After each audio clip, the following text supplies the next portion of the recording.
Avez-vous vu cet attroupement?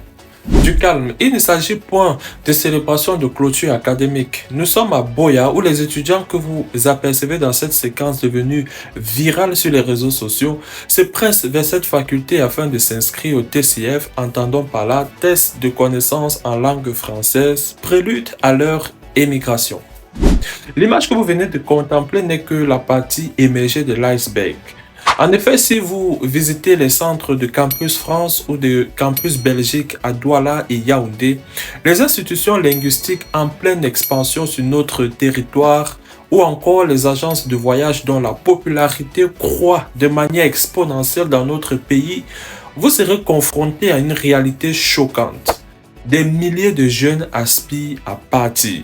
Faut-il rappeler ici le nombre de Camerounais qui participent à la loterie américaine, par exemple, chaque année?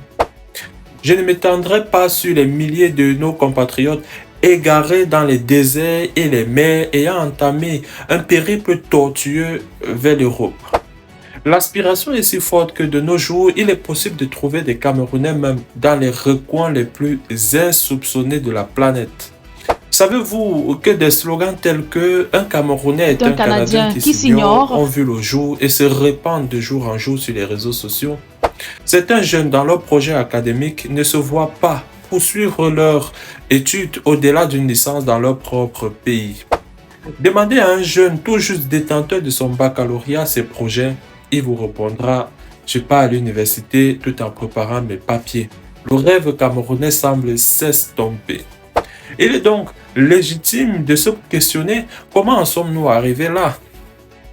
Le chef de l'État, dans son allocution du 10 février 2024, a lui-même déploré officiellement cet exode massif, rappelant aux jeunes ne partez pas à tout prix. Cependant, la solution n'est pas toujours de s'en aller. Partir, oui, mais pas à n'importe quel prix. Et la véritable question demeure, rester oui, mais à quel prix? Pourquoi donc ces jeunes partent-ils? N'écoutent-ils pas suffisamment leur président qui dépeint le pays comme une terre regorgeant d'opportunités? Parlons-en des opportunités. La raison principale de ce départ massif est attribuable au chômage. Est-il nécessaire de rappeler qu'un emploi décent est un indicateur crucial de la réussite pour un jeune? En travaillant, un jeune assure non seulement sa sécurité financière, mais aussi celle de sa future famille et contribue à la croissance économique de son pays. Aujourd'hui, plus de la moitié de la population camerounaise est jeune, diplômée et en âge de travailler. Le besoin en emploi décent est colossal, mais les politiques mises en œuvre au Cameroun ne garantissent toujours pas l'emploi pour tous. Le président met souvent l'accent sur l'auto-emploi. Cependant, un problème majeur persiste. L'auto-emploi, oui, mais avec quel fonds? Il y a certes des outils d'accompagnement mis en place pour accompagner ces chômeurs, mais les résultats ne sont pas toujours les meilleurs. Ailleurs, dans certaines banques, par exemple, ce n'est certes pas simple, mais efficace. Vous soumettez un projet, déposez un apport personnel et, en vertu d'accord avec l'État, la banque finance le porteur de projet. Chez nous, malheureusement, comprendre les procédures bancaires ou trouver des financements pour se lancer est un véritable chemin de croix. Que feront alors les jeunes fraîchement diplômés qui se retrouvent sur le marché de l'emploi déjà saturés par ceux qui y sont depuis des années, si ce n'est chercher de meilleures opportunités ailleurs?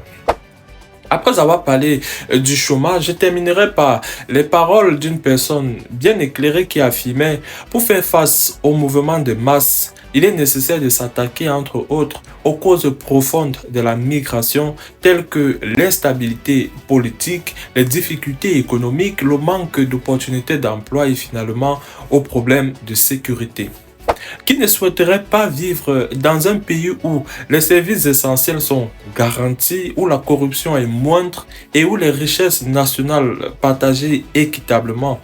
Ce que l'on sait et qui ne fera jamais l'objet d'un débat est que personne n'est réellement fier de quitter son pays. Il est donc urgent pour nos dirigeants de reconnaître que notre nation se vide et qu'il est temps de réadapter nos politiques pour stopper ces fuites de cerveau et de main-d'œuvre, car c'est grâce à eux qu'on arrivera véritablement à la construction d'une nation assez forte.